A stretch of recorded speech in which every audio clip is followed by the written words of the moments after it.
Just move yourselves over to the side for a minute. This winter, one of Britain's busiest NHS trusts opened its doors. We have to look after the patients, whether they come from Buck Palace or the Park Bench. To show us what's really happening inside our hospitals. We've got lots of patients now competing for an unknown number of beds. Every week, more than 20,000 people are treated here. The pressure's just gone. What? Is it completely gone?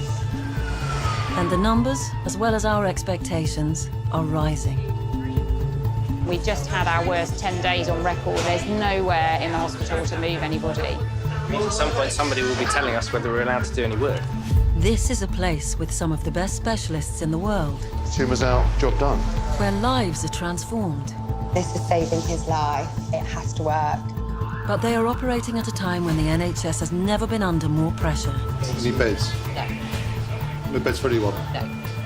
It does feel to me like the elastic's a bit nearer to breaking now than it ever was. Its very future under scrutiny. All right, and I think we will go out on red because we're under real pressure in the emergency department. We're aware of the problems. Anybody got a solution? Following the patients from the moment they are admitted Anything I've done up to this point means nothing compared to when you can literally give a bit of yourself to save someone else. to the moment they leave. It's all good news. The cancer's gone. You don't need any more treatment. Fantastic. Thank you so much. Week by week, we reveal the complex decisions the staff must make about who to care for next.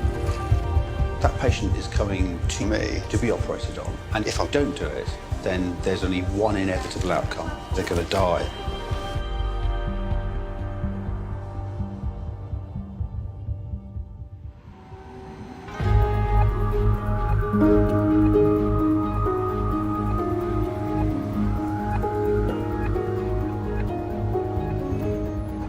Right, good morning, everybody. Shall we begin? I've seen the gang at Charing Cross. Good morning, Charing Cross. Morning, good morning. Okay, do you want to just talk us through your screen this morning? Leslie Powles is the site director at St Mary's, the biggest of the 5 hospitals in London's Imperial College Healthcare NHS Trust. Every morning, she leads a conference call with the other hospitals to plan the day. The focus is always the same. How many empty beds have they got? There's currently no cubicles anywhere in A&E to see any new patients. Okay, so not a great start to a Monday morning for you guys then. The first call of the day is to kind of take the temperature of what's gone on overnight and what our beds look like going forward for the next couple of hours. Let's go to St Mary's. So as you can see, we're in a very similar position to Charing Cross this morning, very full and busy ED screen. Let's just have a look at the beds. It's probably easier for me to say what we've got, which is absolutely nothing at the moment. So really priorities for us this morning are to sort out the rest of the unplaced patients in the emergency department before we do anything else. We'll pick up surgical electives in about 10 minutes. All right, and I think we will go out on red this morning then. OK, thank you very much, everybody. We'll speak again at lunchtime. St Mary's uses a colour coding system to indicate its bed status. Amber means that the hospital is almost at full capacity, with only a handful of its 301 adult beds available for new admissions. Code Red is even more serious. It means that throughout the hospital, from the A&E department to the intensive care unit, from the high dependency unit to the general nursing wards, there are not enough beds available for the number of patients that need them. The hospital is full. St Mary's must now put scheduled operations on hold. The pressure on beds can only be relieved by existing patients leaving the hospital. It's one in, one out. For the last 3 weeks, we've run at almost completely 100% capacity. We're probably on Code Red every 3 or 4 days. I'm hoping that within the next couple of hours, we get enough beds that we can at least do a couple of our elective patients. That's a trauma patient, which means that we are very likely shortly to need another trauma bed. So today we are in trouble. So the moment there are no beds in the hospital. There's a lot of emergencies who will need operating on. When St Mary's is on code red, surgical staff must wait while site operations look for patients to discharge. Today there are no beds in the trust at all. Right, let's go and postpone things. It's the job of the on-call anaesthetist to stop planned operations getting underway. Until the hospital gets off code red, there won't be enough beds for all the patients to recover from their surgery. What tends to happen is if people can be a bit naughty and suddenly they just start their patient. I mean, after knives to skin, there's absolutely nothing you can do about it. There is no bed, 100%. There's loads of patients in A&E. There are no beds whatsoever in the trust. Rex, you know that it's only day cases or inpatients. Right, yeah. I didn't know that, but I do know now. They've said not to go ahead, and they want to go ahead. Well, so no, you can't go ahead if we haven't got a bed, and they can't stay in we recovery. don't have a bed. The patient, if we do any patients that need beds, they have to stay in recovery, and that's not acceptable. No, they can't go because we haven't got the recovery staff to look Exactly, after. but you're not listening. Because I said they have to stay in recovery doesn't mean the patient can go to recovery. It means that it's not acceptable, but nobody's listening. This is really annoying, isn't it? Because so many hours are wasted waiting for things, which just pisses me off. This is a bad Monday morning. There's been no frost, there's been no flu, it's not cold, you know, and the fact that the hospital's already overwhelmed is really quite scary. So, anyway, so I better have my mango lassi. George Rees is one of the surgeons waiting to start work. He specialises in keyhole surgery. IT support as well. We have one operation to do today, and that's an anterior section, which is an operation for rectal cancer. The gentleman's here. My team have seen him, but the hospital's on red alert, so we are just going to wait to find out if we've got permission to start operating. George Rees can't begin his patient's surgery until a bed is available on the high dependency unit for him to recover in. Morning. Nurses there are currently trying to discharge patients to make space. Hello, can we do a quick brief, please? So we don't have permission to start because they don't know if there's a bed or not, so we're not allowed to do anything. The difficulty is that it's 3.5 hours of surgery. Yep, and it's cancer. And it's cancer, so if they don't tell us early, we run out of time. But they know that. Professor George Hanna is also waiting to start a cancer operation. I'll come later on. His patient will need a minimum of 6 hours of surgery, followed by a bed in the intensive care unit. Oh, hello. Hello. How are you? Good morning to you. I ought to stand up. No. Hello. How are you? Thank you. Pretty good, thank you. Very good. Are we good to go or not? We're just waiting. We're just still waiting, okay. Yeah, still waiting. Have you doing your exercises? I'm doing my exercises very rigorously. So once we know about the ITU, I will let you know. Yeah. We'll call you to come in. Good. Well, I'll see you shortly. See you again, yes. Okay, thank you. The patient has a cancer of the gullet, which is the esophagus. To cure him, he needs to have the operation, otherwise really he can't survive.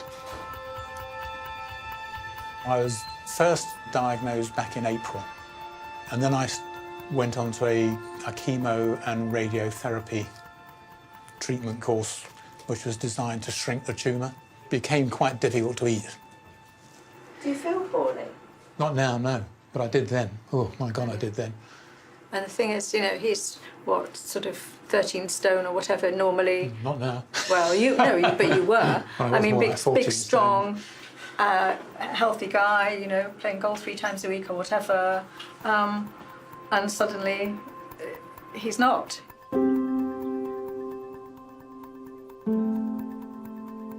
So looking at the scan, it looks actually he has a good response to chemotherapy and radiotherapy. Here, the esophagus, and this black is the food channel inside the esophagus.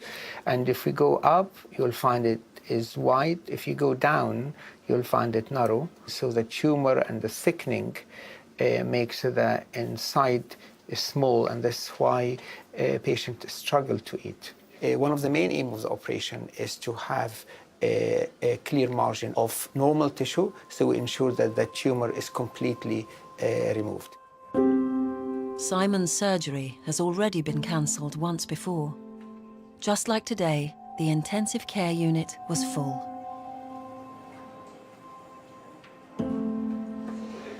We've only got 16 intensive care beds at St Mary's, and those beds are always needed for our sickest patients in the organisation. So those coming through our emergency department, our major trauma patients, and our patients who are going to recover from some of the biggest surgery that we do in the organisation.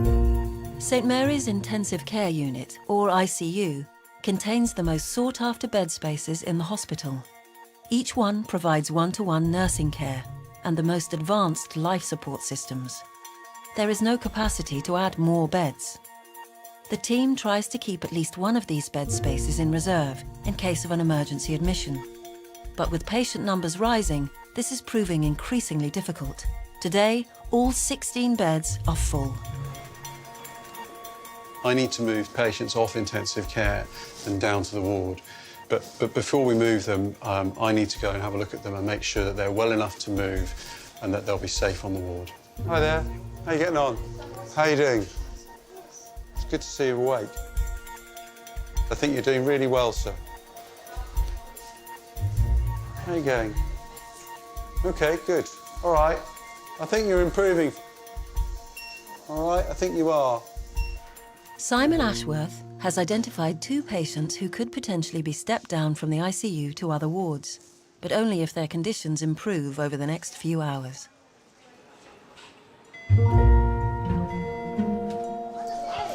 I have to tell you, it's 9 o'clock. What does that mean?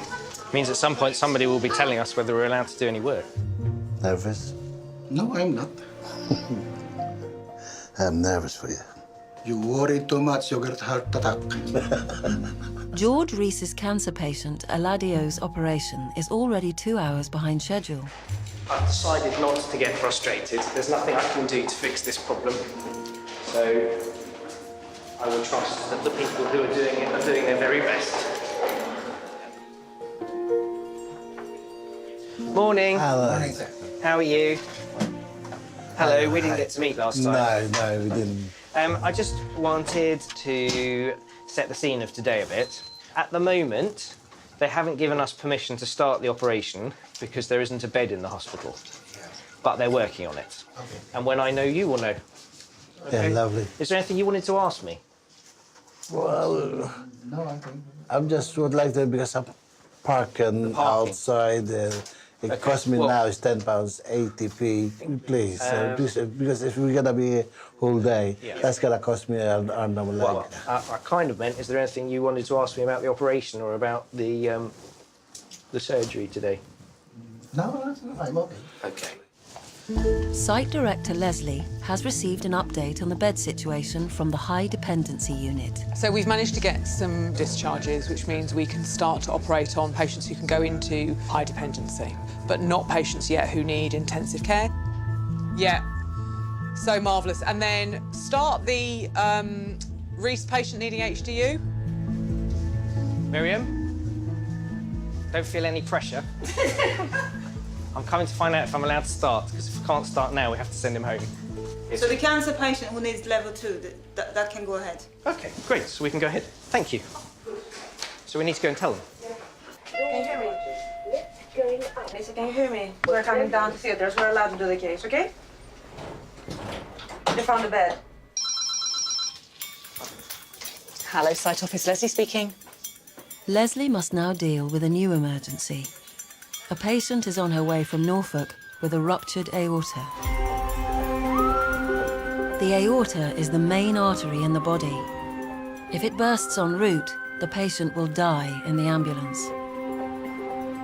St Mary's lead vascular surgeon, Richard Gibbs, will perform the life-saving operation. I've been sent here because we're a specialist centre for aortic surgery. We feel a real moral responsibility for accepting patients like this.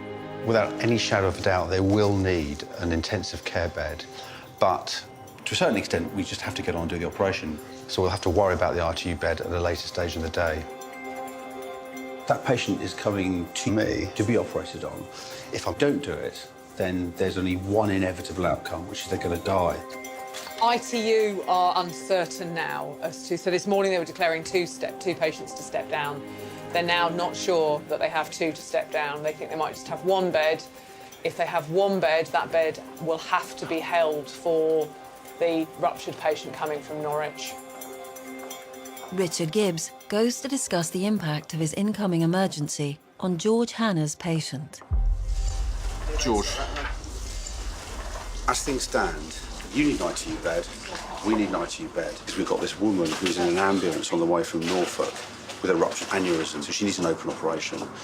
So if she arrives alive, which we think and hope she will, we're gonna do her in theatre 9 and not worry about ITU for now. We've just got to get on with that and sort it out. Fine. So what are we waiting for now? There's one or maybe two patients from ITU that can step down. So we're just waiting for confirmation from them that one or both will go. We only need one bed, which will free up the ITU bed for you. Simon and Patricia, his wife of 36 years, have been waiting for 3 hours to find out if his operation can go ahead. You don't quite know whether not hearing something is a good sign or a bad sign, do you? You're geared up to do nothing, really, just wait.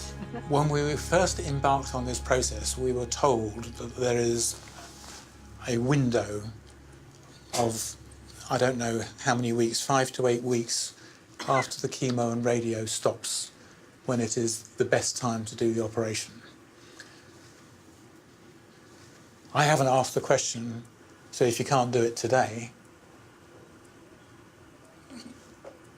do I then have to start doing chemo and radio again or something? Or what actually happens? Because you don't like to ask those questions quite, and you don't really want to have the answer. You just rely on them to do the operation. But you reach a point where you just say, I want it done. You know, you just can't keep putting it off forever. And I guess it's not just for you, it's the impact on family, loved Oh, yes. ones and... Yeah. Me, particularly. Can you tell me your name? Ilayo Pagoyo. Great. And your date of birth? January 22, 1949. That's a great birthday. It's my birthday as well. Yeah? Yeah. All right, just open and close that hand a couple of times. So it's exactly 4 weeks after Christmas, isn't it? Mm. Your birthday? Yes. You're from the Philippines? Yes. Yeah?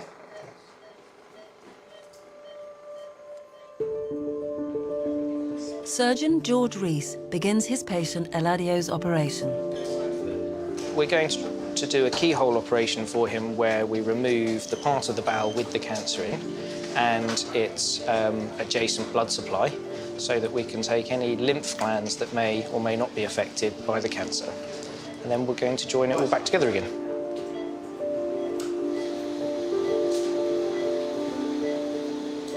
Four hours later, the tumour is out and the operation is over. Why should I feel victorious that I'm actually just allowed to do what I should have started doing at 8 o'clock this morning? It's because the beds are so bad at the moment that it seems rare to be allowed to actually go ahead and do an operation. Very bizarre. The emergency patient from Norfolk is an hour away. The team doesn't know if she will survive the journey. The risk we run here is we're holding a bed for a patient who hasn't even made it into the organisation yet and not going ahead with patients who are already here.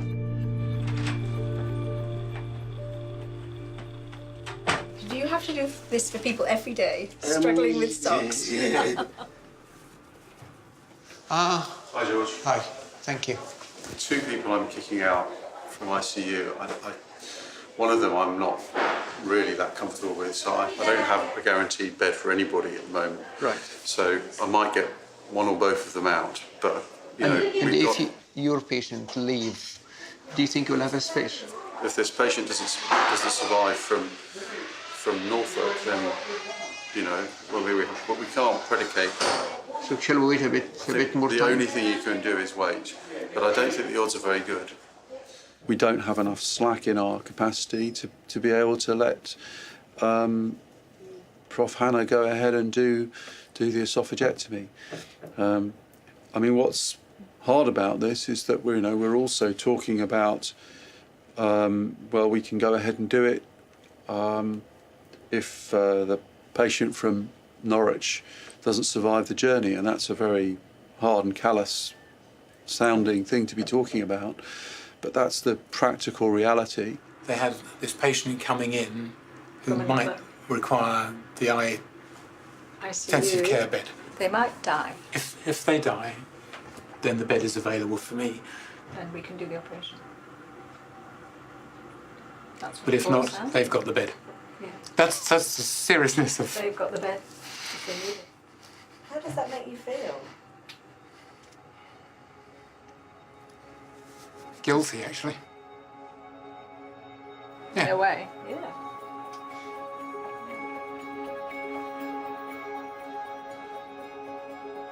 I'm the person that when someone's really irate and they say, who made the decision that we're not going to do blah, my team or various other general managers will say, oh, Leslie did that.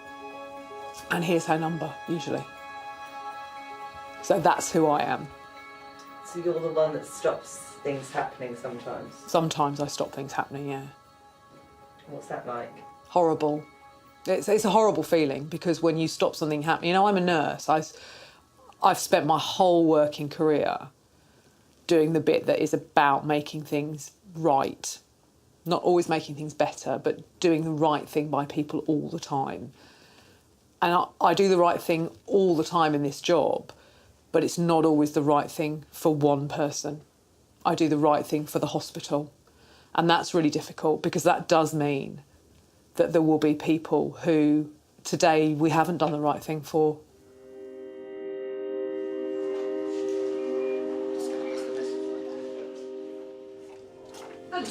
Hi. Hello. Hi, Simon. It's all right. I thought I'd pop up and see what we can do to help. I have very few options. Yeah. And what worries me is we've got no slack for the unexpected that is the norm here. What I don't want to do, Simon, is put you guys under loads of pressure. I think we're asking for trouble if we try and do. Yeah, but we are trying to work out. George, if you could do it tomorrow, I think the chances are better. Yeah, but I think.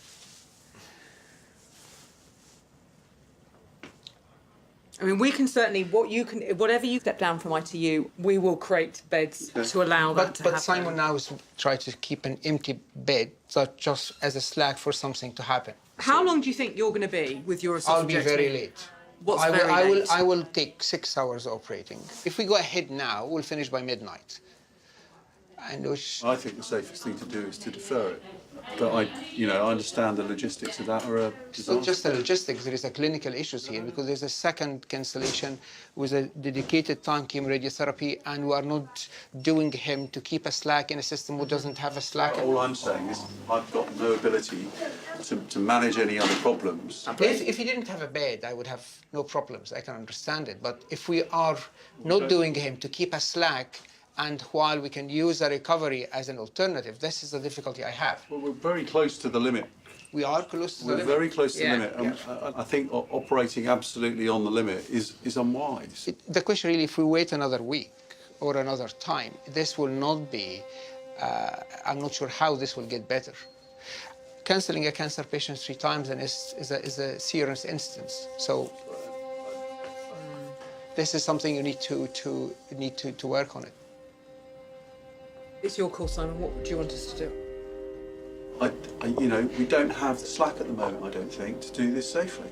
We are stuck at that point. Okay, that's fine. So just so from my point of view, I think if the rupture one gets here, we'll do it anyway. We need to get on with her. We are where we are. And I'll work on the basis that they will be able to give me a bed.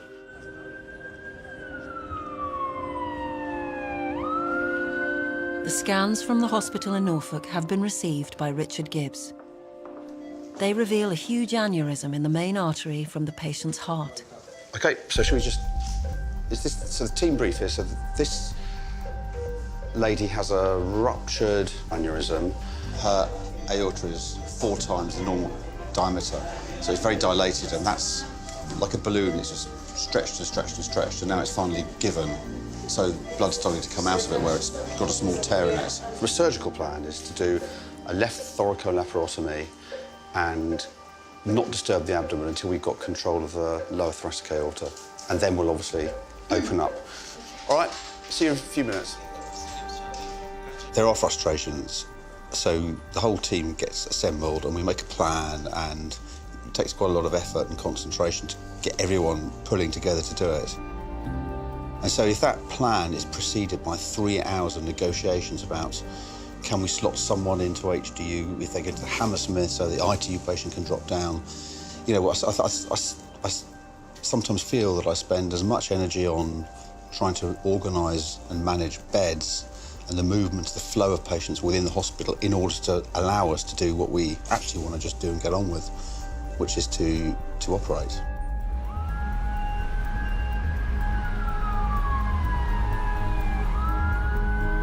Professor Hanna has now been waiting to be given the go-ahead for his operation for 5 hours.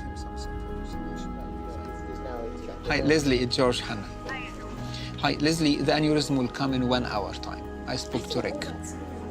So, yeah, so now we need to make a decision, really. We had a patient come in who was self-hanging. Okay, just 1 second, Leslie. There is a trauma came intubated now, just now. Somebody's hanging, so there is an extra case into the equation. If this patient go to ITU, then potentially will be no beds, huh? Definitely now. Head of Intensive Care, Simon Ashworth, must now go to A&E to decide if the hanging patient will need an intensive care bed. And he didn't have a cardiac arrest? Correct. You got him sedated or anything? He is on a propofol infusion and he's getting fentanyl infusion. The patient will need life support, which only ICU can provide. We'll need to find a bed for him. I think it'll be possible, providing that nobody else here needs to come up. But it certainly means that the chances that we'll be able to do the esophagectomy are 0 now.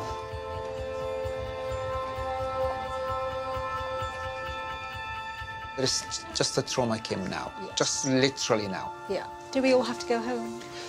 Yes. Okay. Okay.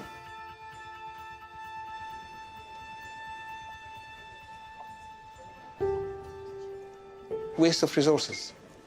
There is an anaesthetist, there is a surgeon, there is theater, there's 3 or 4 nurses, and this is empty, it's not used, not utilized. So it is a waste.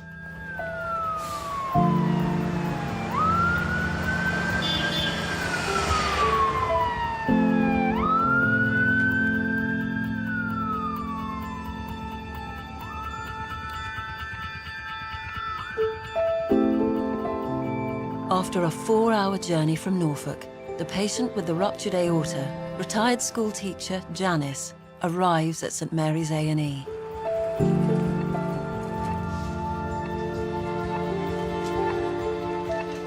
Okay, Mrs. Metcalf, sorry. Is it Mrs. or Miss? I'm ED. What's happened is that the aneurysm has ruptured, but luckily the blood is just sitting in the back of the abdomen by the big back muscles, so it hasn't just blown. And that means we've got a chance to fix this.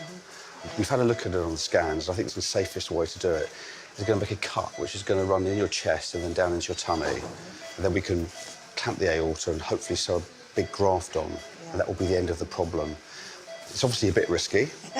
Okay, I'm going to be honest with you. Told me, yes. And there's a few complications that can happen. And I mean, you know, you're definitely going to lose quite a bit of blood. And there's always the risk of things like a heart attack or a stroke or kidney failure afterwards. But I think the thing is we haven't got a lot of choice, because if we don't do it, then that's kind of the end anyway. Okay. Okay. This case has trumped the patient with cancer that was going to get done in the other theatre, because she's got a condition which will kill her sometime in the next 3, 4, 5, 6 hours. So if we don't do it now, then there is going to be no 5 hours time for her.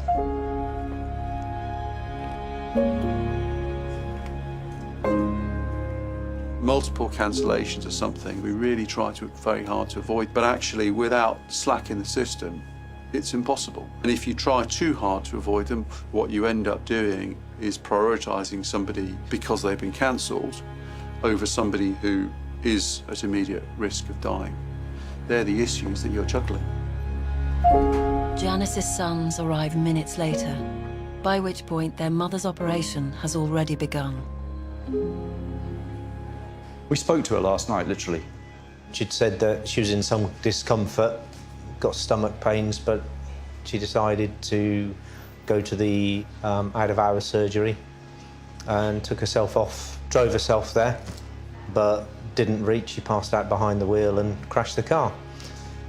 I heard about it from the ambulance driver about 4:30 this morning, saying that she had this aneurysm.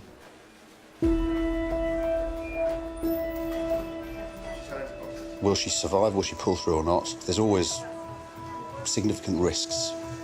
Mortality is probably about 50–60%.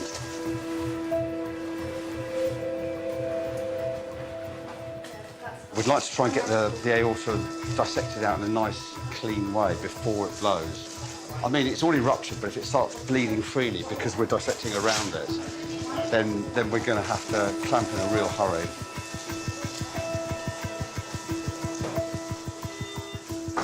Okay, guys. Thank you. Have you got a periosteal elevator? Cover Wiley. So the fish slice just needs to go there. We can put the lung down if we want, but let's try to avoid it because I think she won't like it. So that's the heart, and this is the thoracic aorta. The problem's actually a bit low down in the belly. So she's got a huge hematoma. Okay, don't touch the hematoma, whatever you do. No, what I mean is it might blow any minute. I mean, it really might do, literally. So, and that's the blood from the rupture, which is tracking around the back and coming towards the front. That's the aneurysm. Don't press it too hard. This is going to go, so we need to get a wiggle on. Yeah. She likes to keep herself occupied.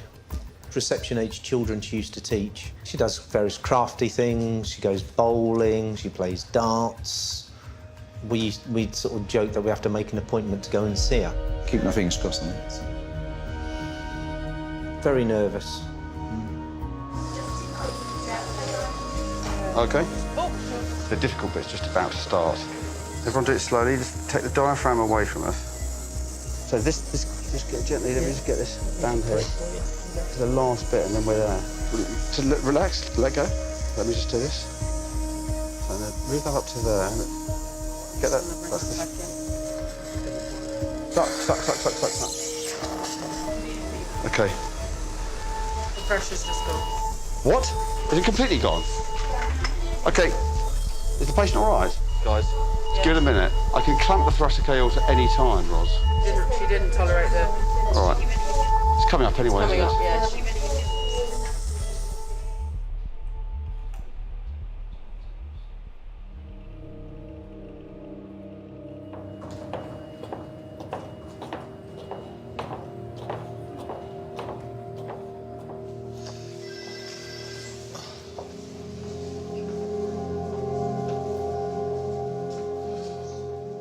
Hi, I'm Richard Gibbs. Hello. Hi. I'm just going to tell you this straight. The operation was a success, but it was quite challenging at times. And although she's stable at the moment, I won't say anything yet about the prognosis. She needs to go to ITU for the next 24 hours, and they will stabilise her and support her in any way that's necessary. But at her age, and having a really big operation like this, I don't think we can say she's in the clear yet.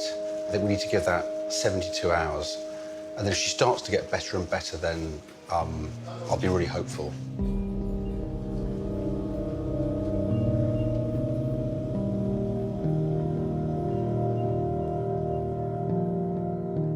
We've been full all day. Sadly, this has meant we had to cancel George Hanna's patient. You know, I'm hopeful that we might be able to do that tomorrow. I think we do need more capacity because we're always under pressure. And it does feel to me like the elastic's a bit nearer to breaking now than it ever was.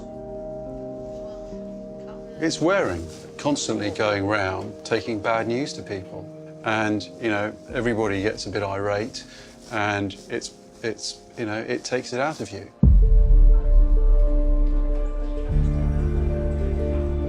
St Mary's capacity problems are directly linked to its status as a major trauma centre. Its A&E department must provide round-the-clock emergency care. A 10% increase in patients in the last 12 months means that it now handles more than 150 new cases every day. A&E has 4 resuscitation bays for patients with life-threatening conditions and a further 16 beds for the seriously ill. Government regulations stipulate that patients either have to be discharged or moved onto another ward within 4 hours. But when the hospital is at full capacity, the department quickly fills up with patients waiting for beds, and the 4-hour time limit is regularly breached. Hello, I'm Ali. I'm one of the doctors. Can you squeeze my hand? Alison Sanders, Clinical Director of Emergency Medicine, is the consultant on call in A&E. What's happened in the last 2 years is the whole system, countrywide, seems to have ground to a halt. It just makes us feel as though we are firefighting every single day. And we're not unique. We're not unique at Imperial. We are the same as any other emergency department in the country and any other major trauma centre. Every day we just feel like we are struggling to just keep afloat. There's just another trauma coming in now. 4 from 6 foot, LOC. Is the shooting coming to us? So he said 2 lines of cocaine, unknown quantities of vodka and beer. 28-year-old male stabbed 3 times. 7 men with guns. It's been given that 7 men with guns have gone into a building, someone's not moving. And what about trauma beds? 2. Hello, what beds have you got for me, please?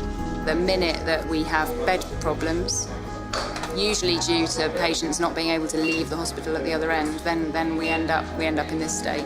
We're going to need, this man in Resus 2 is going to need to go to ITU. So what have we got that can come out, and where have we got that we can put it? I think everyone's really working as hard as they can and think they're fed up of being told to be more efficient all the time. It's only so efficient you can be. And also I think when everybody's working so hard day in, day out, then eventually, you know, they get tired. You hope they don't get tired and make mistakes. You hope that you've got enough resilience in the system for that. But it certainly doesn't make everyone more efficient.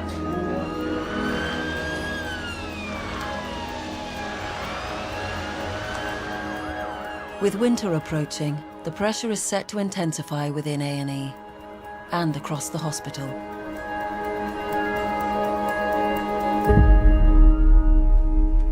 Good morning, everyone. Who have we got at Hammersmith this morning? Sorry. And Charing Cross, have we got you guys? OK, let's look at capacity at St Mary's. We've got a completely full resus, very full majors. Minors is creeping up, so big push on anything we've got dischargeable, please. St Mary's remains close to capacity. However, it is no longer on code red. From a critical care perspective, it's not been the best start to the week. Unfortunately, sometimes being a major trauma centre, our demand for very sick patients outstrips what we have in capacity, and we can't predict that. On the high dependency unit, George Rees's patient Eladio is awake and stable following surgery yesterday.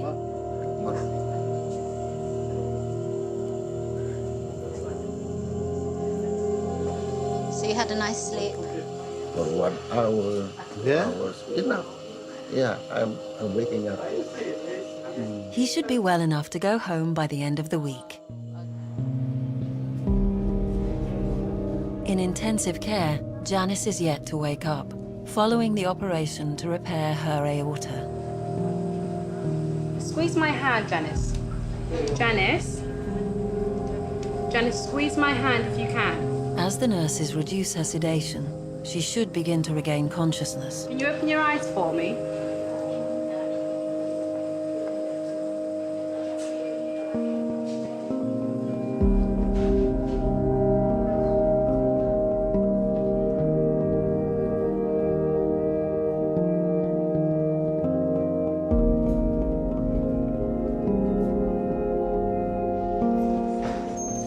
After being forced to postpone Simon's operation yesterday, Professor George Hanna is waiting to find out if there is a bed available in intensive care this morning.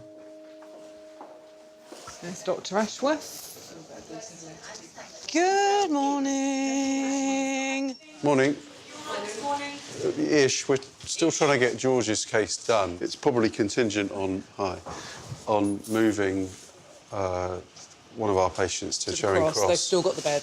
They've still got the bed, I checked okay. this morning, they've still got the bed. All If right. the patient's stable enough to go. Are you going to let George know? Yeah, I'll let George know. I've already told him that was the contingency. Yeah, he'll be delighted. Hi, George.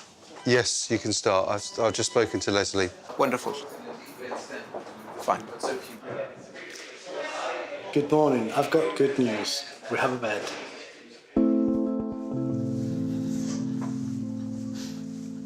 Finally, after weeks of preparation and 2 cancellations, the operation to remove Simon's tumour can go ahead.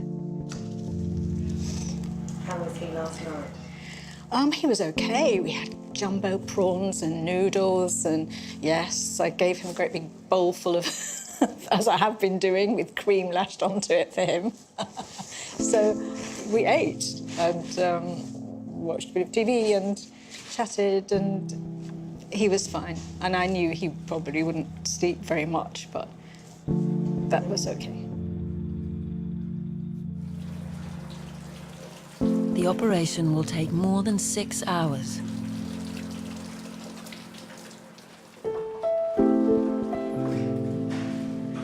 An esophageal tumour, you can't, you bombard it with the radiotherapy, you bombard it with the chemo, which he had, and it has shrunk. But if we just carried on with our life, it could just grow again. And so that's, there is no choice. You just have to have the surgery. So yeah, so I do feel relieved because it's now happening, and there's nothing else anyone can do except the teams.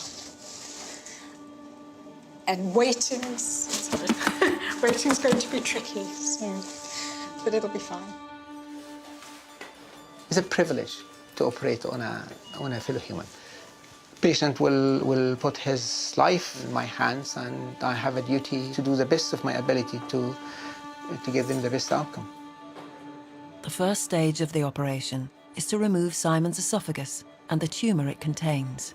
You open the chest, you open the abdomen, you dissect along a lot of blood vessels, and that's why actually in terms of an impact of the operation is one of the biggest operations the body can take. How's the patient? Is he okay? So this is the esophagus and the tumor which we removed now. The esophagus is taken to the pathology lab to see how far his cancer has spread.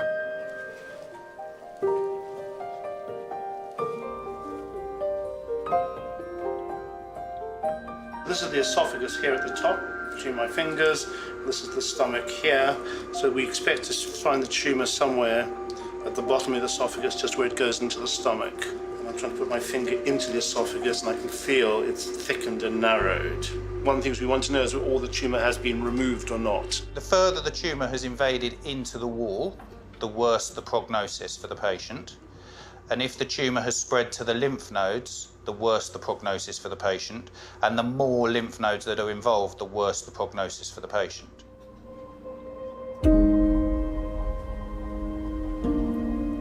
The most challenging part of the operation can now begin. Professor Hanna must create a new food pipe in order for Simon to be able to eat.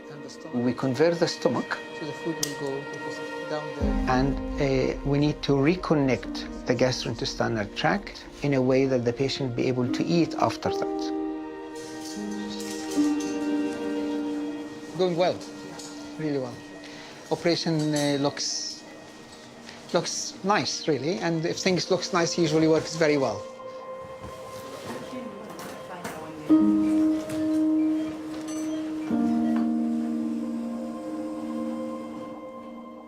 Simon will spend the night in intensive care, the same unit as Janice.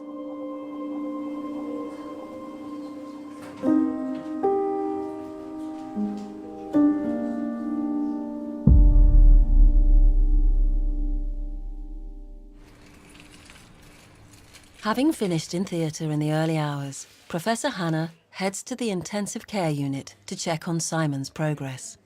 All went well. I spoke to your wife yesterday. Oh, that's very kind of you. Thank you. So she's happy. They may send you to go to the high dependence unit. Tomorrow? No, today. Today? Yeah, most likely, yeah. Okay. So it's a promotion to go there. Absolutely, yes. I wasn't expecting that, but yeah. You obviously need better. No, you look well. You look well. You don't need to be here if you don't need to. 2 days after her emergency operation, Janice is stable enough to be taken off life support. That's it. Big board, hello.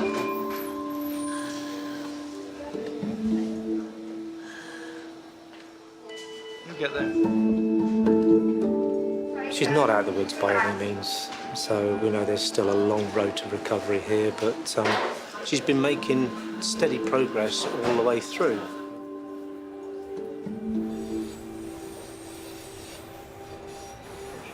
Every week, Leslie and her team meet with senior managers to review how they're dealing with the hospital's capacity issues. I think things have been getting more and more challenged. I mean, certainly the pressure feels much more intense, and it feels like we are making difficult, really difficult decisions much more regularly than we had been doing and than we should be doing.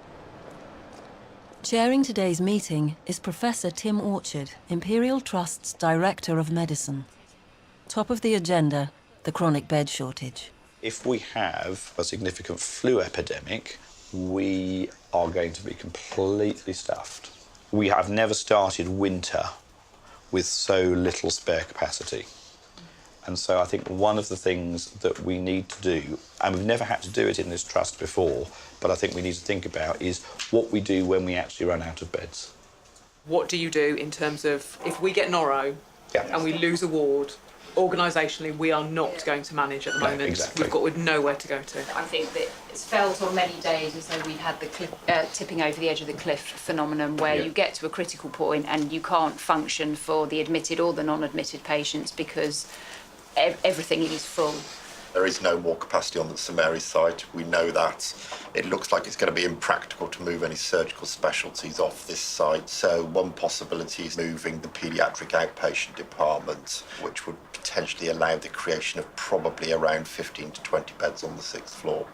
But that's obviously going to be quite expensive. It might be a really good plan for next year, but the reality of getting all of that sorted out by winter feels like we need to do something sensible and practical now. One of the big debates people need to have, that people are having nationally at the moment, is in extremis, can adults be nursed alongside children? What do you do in terms of, like we've had on this site, where you've had 10 paediatric beds and you've got 10 unplaced adults in ED?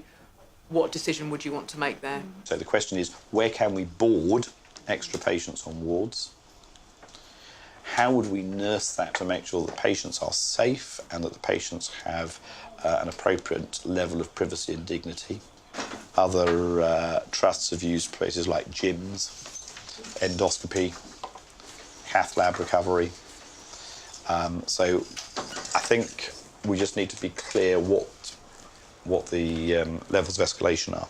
Because what we need to do is to roll out to every single ward and department in the trust a plan that says, you know, we've got to aim to do X, Y, or Z. Very good, thank you. It is tough, and I think people are working incredibly hard, which we do appreciate. The senior managers have agreed a set of new measures called the Full Capacity Protocol. I'm still a practicing doctor. I still go on the wards regularly, so I'm very, very well aware, very in touch with what's going on. I think we know that we need to create more capacity. I think we have put in place a number of plans of what to do with our estate to make things better. Every consultant will go around and make sure that every patient who's in the hospital really needs to be in hospital. And obviously we will then make sure that every single bed that can be open safely is open. There are some wards where there is space that is relatively unused, and we would be able to fit a bed into that space. So it's about using every single square inch of space, even if it doesn't normally have a bed in it. It will be down to Leslie to implement the hospital's new policy. Problems definitely aren't easy to solve, but we've got something that will see us over the next few months. It's much better that we have an ability for the whole hospital to know that we're in trouble, rather than just being me and my office, us all sitting here with our head in our hands. It's much better to be able to put out an alert that says to the whole of the organisation, we need some help today. Right, good morning, everybody. Morning. Morning. Well, that's better. Right. Bed-wise, so we've got 1 bed in CDU and 2 beds on Albert. No confirmed discharges and a smattering of queries. So we have a really challenging day at St Mary's. I think we will go out on red this morning. We'll keep this line open because it will require people to dial in to let us know that they're undertaking their new set of actions in the full capacity protocol. OK, great. We'll speak later. Thank you.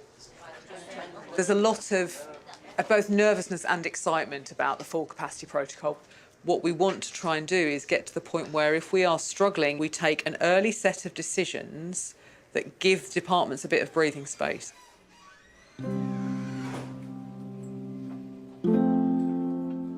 Having been stepped down from intensive care, Simon is making steady progress. He's doing well. There is a lot of work went into him to be at this stage. He's very positive. You do ask him to walk a mile, he walks 3 miles. I'm looking forward to going home. I've been told to expect to feel very tired, but to keep exercising by walking once we get home. There'll be some ups and downs, inevitably. So you cope with them, you come out the other end of that. There will be dips, and they're quite severe. And anyone who thinks there won't be is kidding themselves, basically. Simon must now wait to find out if his cancer has spread. The pathology lab results are expected in a week. In intensive care, Janice is doing well. We're going to hang on to her tonight. I don't think... No, that's fine. OK. I'm not going to send her out today. I want you to lean forward, and we're just going to help you over here. Really push with your good leg. If her progress continues, she will soon be able to leave intensive care and recover on a general ward. Tuck your bottom in. Tuck your bottom in. Well done. So push through your arms. Look up. That's it. Take a big breath in for me. Well big done. breath. Hello, world. Janice is out to get you. Oh, dear. Hello, Mrs. Metcalf. It's great to see you out of bed. You get your chest going again, and I think that makes the potential for you to be home in a week or 2 real, as opposed to what might be a month or 2 otherwise. So, really important. OK? Yeah. All right. Thank you very much. Sorry? Thank you so much. No, it's a pleasure. We'll just try and get you right as soon as we can. All right. Thank you.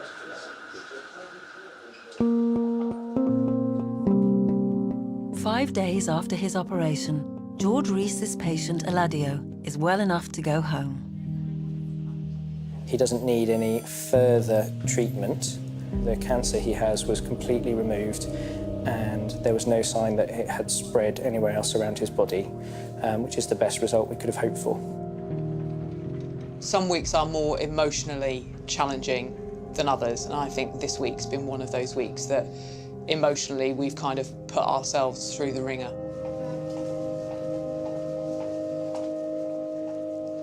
The organisation chose me to do this role because I'm resilient. I mean, don't get me wrong, it's not like I don't go home some days, walk through the front door and start crying, because I do.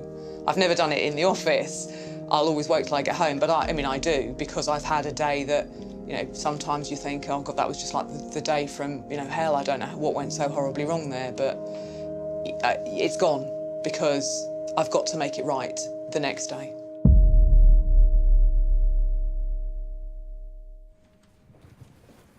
The pathology team has concluded its analysis of Simon's tumour. They must now disclose the results to Professor Hannah. Okay, let's start. First patient. Simon A. So here is the lumen. Here you can see some normal mucosa, but in all the blocks we examined, there's just a single focus of cancer, which is here in the esophagus. which all margins are negative. So I should have said it's a very good response.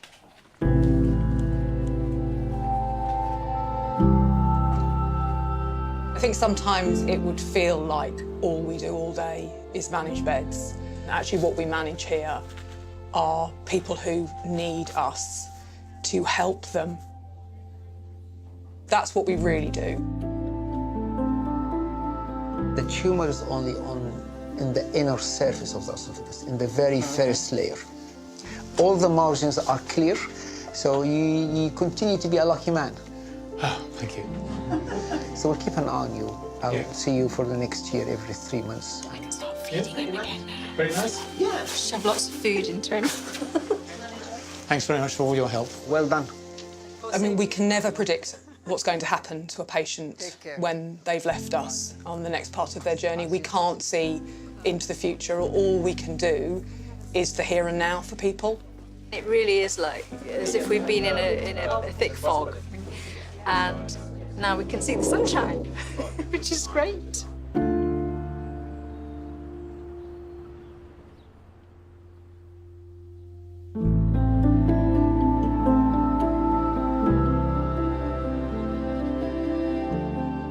We go home knowing that that day we cared and we did everything we could have done for our patients.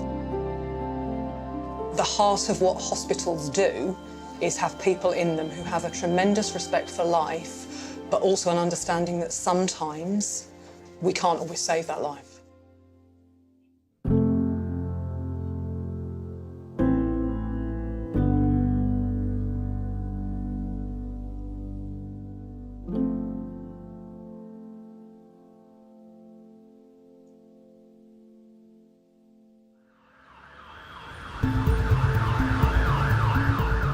Next time, a busy A&E must contend with a suspected brain injury.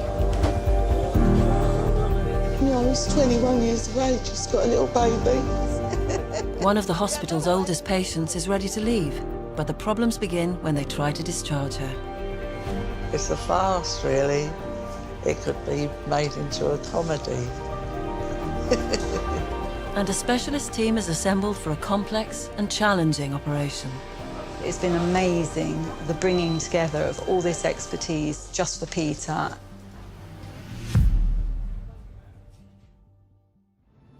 What choices would you make when faced with complex healthcare decisions? Visit our interactive pages to find out how you would respond. Go to bbc.co.uk/hospital and follow the links to the Open University.